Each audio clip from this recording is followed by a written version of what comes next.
अस्सलामुअलैकुम।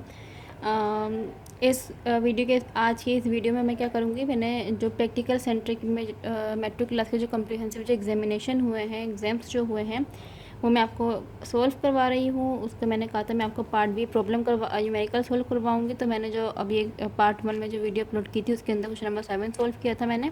लेकिन 7 में भी 2 पार्ट हैं, मतलब और करके 2 है ना। एक 2.2 था मैंने आपको बताया था उसमें, और अब जो है हमारे पास और करके यहाँ पर जो गिवन है वो 3.8 है।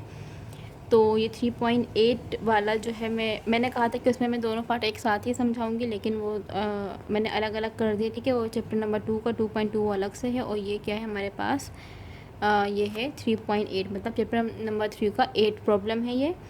अब आप बुक में भी देख सकते हैं, अगर आपको यहाँ पे सही से नज़र ना आ रहा हो तो आपने बुक खोलें, बुक में आप देख सकते हैं 3.8 है। क्या लिखा है कि अब बस is moving with velocity of 72 kilometre per our. कि बस है, बस किस वेलोसिटी से मूव कर रही है, वो कर रही है 72 किलोमीटर पर आवर की वेलोसिटी से वो बस मूव कर रही है। और ये बात मैंने आपको पहले बताई थी कि अगर चैप्टर नंबर 3 की प्रॉब्लम हो और उस तरीके से, और वहाँ पे लिखा हो विद आर वेलोसिटी, तो जब भी वेलोसिटी से पहले विद आएगा तो वो कौन सी होती है, वो इनिशियल वेलोसिटी होती है। ठीक है, तो ये हमारे पास 72 किलोमीटर पर आर क्या है, हमारे पास इनिशियल वेलोसिटी है।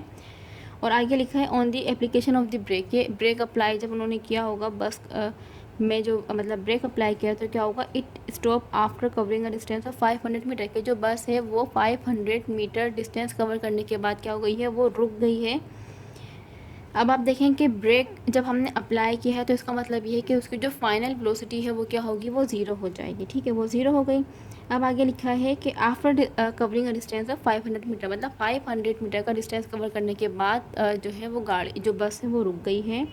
आप कह रहे हैं calculate the deceleration produce by the brake. के ब्रेक अप्लाई करने की वजह से जो वहाँ पे डी एक्सीलरेशन प्रोड्यूस हुआ होगा हमें वो बताना है। तो डी एक्सीलरेशन क्या होता है कि वेलोसिटी का टाइम के हिसाब से कम होना। ठीक है, अगर हमने ब्रेक अप्लाई किया है तो यकीनन जो वेलोसिटी है वो कम होगी, आहिस्ता आहिस्ता कम होती जाएगी, और फिर एक वक्त ऐसा आएगा कि गाड़ी रुक जाएगी। अब जब वेलोसिटी कम हो रही है तो इसका मतलब ये है कि और जब भी आपको पता है कि वेलोसिटी जब चेंज होती है तो एक्सीलरेशन प्रोड्यूस होता है। लेकिन अगर वेलोसिटी कम हो रही होती है तो वेलोसिटी के कम होने से जो एक्सीलरेशन प्रोड्यूस होता है उसे हम कहते हैं डी एक्सीलरेशन, नेगेटिव एक्सीलरेशन या रिटार्डेशन। 3 नाम है इसके। कब, कि जब जो हमारी वेलोसिटी है वो क्या होती रहे, वो कम कम कम होती रहे। ठीक है, तो इन्होंने हमें क्या किया है, इन्होंने हमें इनिशियल वेलोसिटी बता दी है बस की, फाइनल वेलोसिटी हमें गिवन कर दी है। गिवन नहीं की है, हमें पता होना चाहिए कि जब ब्रेक अप्लाई होता है तो फाइनल ज़ीरो हो जाती है। ठीक है, डिस्टेंस गिवन कर दिए है। अब वो कह रहे हैं कि आपको डी एक्सीलरेशन फाइंड करना है। ठीक है, तो डी एक्सीलरेशन को भी हम ए से ही डिनोट करते हैं। तो यहाँ पे हमारे पास initial velocity 72 kilometre per hour हो गई, फाइनल वेलोसिटी 0, डिस्टेंस 500 मीटर, और ए हमें फाइंड करना है। अगर आपको कभी समझ ना आए कि क्या गिवन है तो आप क्या करें, कि आप उनके यूनिट को देख के पहचान लें कि हमारे पास ये क्या गिवन है। अब आप जैसे कि आप जानते हैं कि हमारे पास जो वेलोसिटी होती है वो किलोमीटर में नहीं बल्कि मीटर पर सेकंड में होती है। तो हमें क्या करना पड़ेगा, इसे हमें कन्वर्ट करना पड़ेगा मीटर पर सेकंड में। ठीक है, तो मीटर पर सेकंड में कन्वर्ट करने के लिए हम क्या करेंगे, 72 को मल्टीप्लाई करेंगे 1000 से और डिवाइड कर देंगे 3600 से। तो आंसर हमारे पास आ जाएगा 20 मीटर पर सेकंड। ठीक है, हमारे पास वी आई भी गिवन है, वी एफ गिवन है, एस गिवन है, ए हमें फाइंड करना है। तो यहाँ पे हम थर्ड इक्वेशन ऑफ मोशन से हम फाइंड कर सकते हैं, क्योंकि सेकंड इक्वेशन हम इसीलिए अप्लाई नहीं कर सकते क्योंकि उसमें टाइम गिवन होता है। ठीक है, वी आई होता है ना, एस इक्वल है V I T plus half A T square. अब टी कहाँ से आएगा, टाइम तो हमें नहीं गिवन है। सही, तो इस वजह से हम यहाँ पे थर्ड इक्वेशन ऑफ मोशन यहाँ पे हम अप्लाई करने जा रहे हैं। और थर्ड इक्वेशन ऑफ मोशन क्या है वो हमें पता है, 2a एस इक्वल है V F square minus V I square. 2 हमें पता है, a हमें फाइंड करना है, s हमारे पास है 500, वी एफ हमारे पास है 0, ये हो जाएगा 0 का स्क्वायर माइनस, और वी आई हमारे पास है 20 का स्क्वायर। ठीक है, यहाँ 2 को जब मैं 500 से मल्टीप्लाई करूँगी तो आंसर आ जाएगा 1000। तो ये हो जाएगा 1000, a इक्वल 0 का स्क्वायर 0 ही होता है, माइनस 20 का स्क्वायर कितना होता है, 400 होता है। तो ये हो जाएगा 1000 a इक्वल टू माइनस का 400। सही, अब क्योंकि हमें a फाइंड करना है, 1000 यहाँ पे मल्टीप्लाई का, वहाँ जाके क्या हो जाएगा, वहाँ जाके डिवाइड का हो जाएगा। तो ये a इक्वल हो जाएगा माइनस का 400 डिवाइडेड बाय 1000, ठीक है।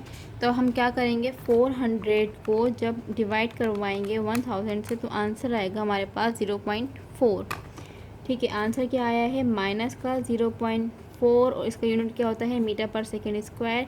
यहाँ पे माइनस क्यों आया है, माइनस इस वजह से आया है क्योंकि वेलोसिटी क्या हो रही है, कम हो रही है। और मैंने आपको बताया कि जो नेगेटिव एक्सीलरेशन, मतलब वेलोसिटी अगर कम होती है तो जो एक्सीलरेशन प्रोड्यूस होता है वो नेगेटिव एक्सीलरेशन प्रोड्यूस होता है। इसी वजह से यहाँ पे माइनस का साइन आया है, क्योंकि ये जो एक्सीलरेशन है वो नेगेटिव एक्सीलरेशन है या डी एक्सीलरेशन है, ठीक है।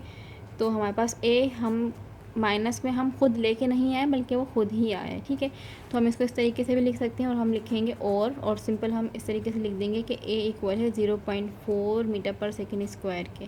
प्लस में भी, प्लस में हमने क्यों लिखा, क्योंकि जाहिर सी बात है उन्होंने हमें कहा ही है डी एक्सेलरेशन फाइंड करने के लिए, और ये अंडरस्टूड सी बात है कि डी एक्सेलरेशन अगर होगा तो वो माइनस में ही होता है, ठीक है। एक बात हमें मतलब पता है ना कि भाई जो एक्सेलरेशन है वो माइनस में होगा।